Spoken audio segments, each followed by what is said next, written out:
Did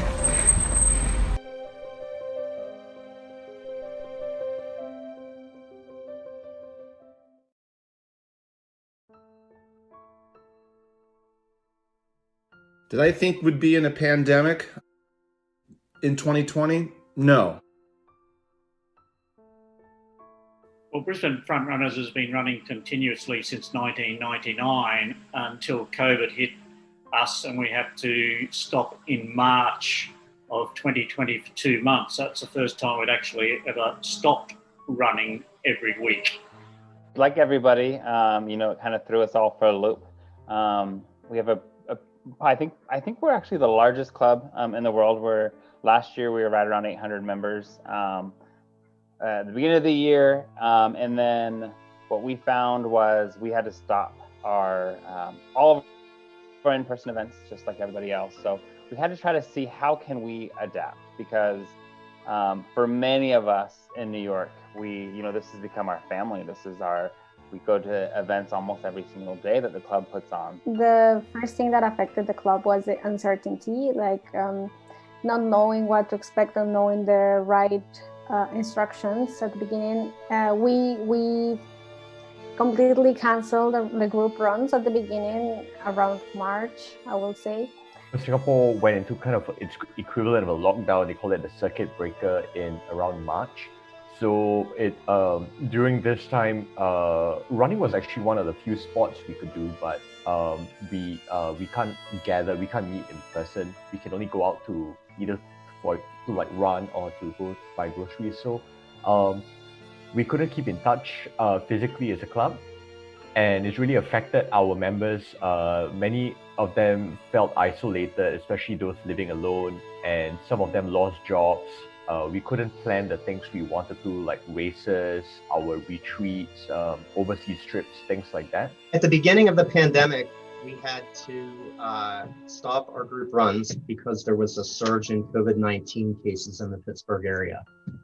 We had some friends who were visiting from the UK who had been in Frontrunners in Wellington before, and they had to sort of make a hurried return to the UK before effectively the borders closed down. So it was so unexpected. Copenhagen Frontrunners is a well-established club. We have been running since 2003 and had a lot of members before the COVID started. But from one day to another, we were all locked down. So it was a shock for us because we have such a strong friendship and a lot of people running in the group. Normally we are around 70, 80 people on a Tuesday for training. But from one day to another, we were not allowed to run anymore. 2020 was a very special year for our club because we celebrated our 25th anniversary. And we would have celebrated our 25th anniversary, 25 years of intense running life properly and in great style, because we had in mind of doing a lavish seated dinner for over 200 people, throw a party, organized a 10K race, a charity event, lots of other festive events for the occasion, and all these again evaporated into thin air. So there was a year of cancellations. We had a text message sort of chain going to try to encourage everyone and share what the workouts were, and then when people would do the workouts to say, great job, and share the results and how things went, and give each other encouragement. I started as well online classes of Pilates, and that were very good to gain strength for future running, outside practice, because otherwise this kind of exercises, I'm too lazy to do it by myself. And I took advantage of the lockdown to do that. Because of social distancing, people would arrange their own running or athletic, and they'll go to the place where we do on their own. Maybe send pictures to the club, because we have a WhatsApp group. Here at the Philadelphia area, there's a lot of clubs too that have obviously been going through the same thing. And there's a running store that's really been pushing the PR solo, where you run and you post about your best run or how you went today. So Let's Run was part of that. We interacted with other clubs virtually so that, again, we weren't just operating on our own. Frontrunners was a part of that. And, it's just to expand our community a little bit more and not just be too focused on just us and isolating ourselves. We still wanted to be a part of the bigger picture. During the lockdown, the circuit breaker, we all ran individually, and we created like a collage each week of our selfies after a run and our stats from the running apps. And then we kept in touch through weekly Zoom calls. What we also did on our Facebook page is every week I would post a historic photo of people from the group. So it just brought back memories of some of the fun times we had, either socially or through exercises. We would have a regular Zoom call with all our running friends, and we'd have brunch together virtually, so to speak. Actually, the Suriname Frontrunners was established in April of this year, and it was actually due to the pandemic that finally we had actually some time to form the Frontrunners more structural, because we were running with a group of friends and people were doing just doing their own thing. And the pandemic, since nobody could travel and we all were a bit stuck in the country, it gave us the opportunity to formalize it in a better way. We resumed the group runnings, and we start having very good participation of the members again. But the challenge was to keep the distance, right? We hug each other every time that we used to see us, but with the pandemic, we tried to stop hugging each other and just like saying hi, or sometimes with the elbow, and just try to feel the connection, but not trying to touch each other, which was very challenging. But it was it was the way that it should be, right? And we don't kiss, and in France it's terrible for us. Probably around June time frame, the board got together and started putting together guidelines on how we're going to be able to start reopening back up and have events live again. So what we did was we came up with FRNY forward guidelines is what we called them, and we essentially took the guidelines from the CDC, took guidelines from USATF, Roadrunner Clubs of America, the New York State, New York City, and we tried to be on the conservative side of reopening things back up. So, at first it was like, okay, we can allow gatherings of 10 people. So we're like, all right, let's start with 10 people. And then when they bumped it up to 20 people that you were allowed, we tried to still always be a step behind them in case they pulled their numbers back down again. We didn't have to redo our guidelines all over again. Wednesday night fun runs were pretty much the first things to come back. And what we did was, instead of meeting at just 7 p.m., we had 3 different groups. So one meet at 6:45, one meet at 7, one meet at 7:15. So around June, July, somewhere around there, we could start gathering in groups of 5 again. And now it's become groups of 8. So we used a Google Sheet to organize runs in small teams. And that's how we've been keeping in touch. And actually, I would say that this thing where we started going into small groups actually I felt it was kind of good in some ways, because our members were able to join runs at the distances, pace, zones, and locations that suited them better. So it actually helped them improve. When running outdoors was allowed, we have to adapt to the measures of the government. So we had to make groups of 6 people maximum, with social distance and wearing masks. We received many new people who reached us without any advertisement. So the people really wanted to join to a run club. They found us through the social networks. A really big feature project of the year is Run Walk with Pride.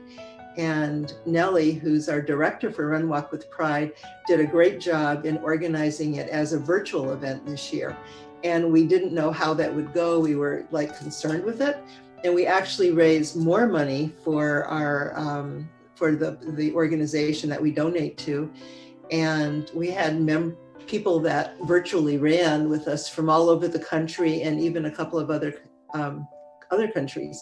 So it was a great success. And we were lucky to organize an alternative Copenhagen Pride Run in August. Just before we had this Pride Run event, we found out that we could only run in groups of 10 or 20 people. So instead of one big race with 200-300 people, we put people in groups of up to 20 people, and then they had a guide and ran around Copenhagen. The Frontrunner Fall Invitational that was put on by San Francisco Frontrunners. It was something that we were thinking about doing here because of a race that we did called Trials of Miles. And we had spoken to San Francisco. They had a similar idea and they ran with it. And they ended up putting on this amazing event where we were doing in-person time trials for our club, but we were able to use those times for this inter-frontrunner competition. Our race secretaries organized again a number of virtual competition, and our social secretaries, for example, when it was the Pride weekend and we didn't have the Pride March because it was cancelled, our runners were challenged to go out for a run and find an item for every color of the rainbow pride flag, take photographs, and send them to the social secretary, who then put them out on Facebook. We had a holiday party for the San Francisco Frontrunners, and at the end, sort of once we had finished with all the sort of awards and those sort of things, sort of went around and sort of checked in with a lot of members, and especially some of the older folks who really don't feel safe leaving their house. It was really good to sort of see them and hear from them and check in with them and see how they're hanging in there. Because I can only imagine how difficult it must be, as someone that can get out of my house and can go run, and I feel relatively safe doing that. I can only imagine how difficult it must be for those that really need to prioritize their house and health and really can't do that. So having that sort of social networks was I think it's been really important for a lot of people. You persevere and you just go out and you do it and you work through it and you're stronger because of it, and you find out how good it is to be a part of a group like Frontrunners whenever it's stressful and you don't have anybody that you can meet with in person, but you're part of this group and you can meet virtually and you can continue to have interaction with people. What we learned from the pandemic is the value of being able to socialize, the value of being able to be together, and to really appreciate the context that we have. And Frontrunners is like a family. And so we all looked at ways to support each other during the pandemic. And that's what I hope people take with them, is just caring for each other and taking care of their health, because Frontrunners is a great way to stay healthy. What I've learned is that we have a lot of resilience. We're not going to be knocked down. We're going to find ways to make things work. We're going to work together to get it done.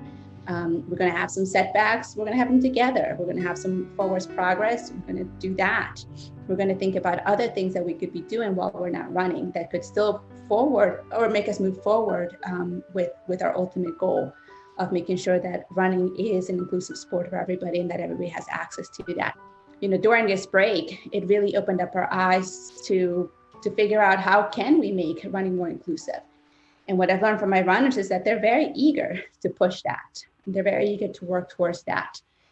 We've reached out to several different running organizations or running directors in the local area to include us. As the virtual running races started to pop up, we said, now it's a perfect time for you to reconsider how you're doing your races.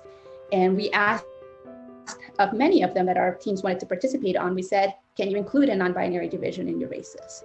I knew that Paris Frontrunners was something in my life because I've got a lot of friends thanks to the group. When the time is difficult, you know that you can count on Paris Frontrunners. The past year has collectively taught us a lot about the importance of friends and the significance of looking out for each other as a priority. We have withstood the awful uncertainty of 2020 together through the concern and the kindness we have shown to our fellow members. We cannot rewrite history, but we can certainly try to learn to support each other more, to evolve together, and to make the Frontrunner family better and stronger, in the hope that the future will give us the chance to get back together again very, very soon. And in the meantime, you know, we are maintaining our physical and mental well-being by running on our own when and where possible. The fact that we are all very resilient, right? Like we have learned to cope. We are trying to stay active. We're trying to stay in touch with each other as much as we can. I think we're a very strong group. You kind of realize how important the club is to you, how it's really, for me at least, has become my family.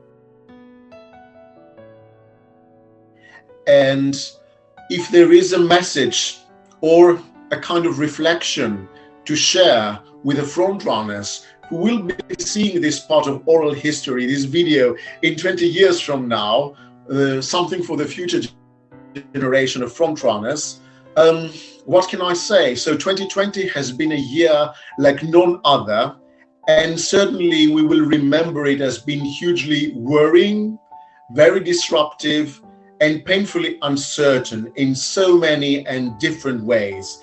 And it is especially during such difficult times that the feeling of belonging to our caring Frontrunner family helps us push through the negative walls around us and facilitates us to overcome many of the hardships. So the message would be supportive of each other and be kind to each other. And remember that upon the conduct of each depends the fate of all. Continue to run, continue to represent. Visibility is, I think, the key to really knocking down a lot of the barriers that are often put in front of us. Let's continue with the Frontrunner, even many years to come. Don't let the Frontrunner spirit die.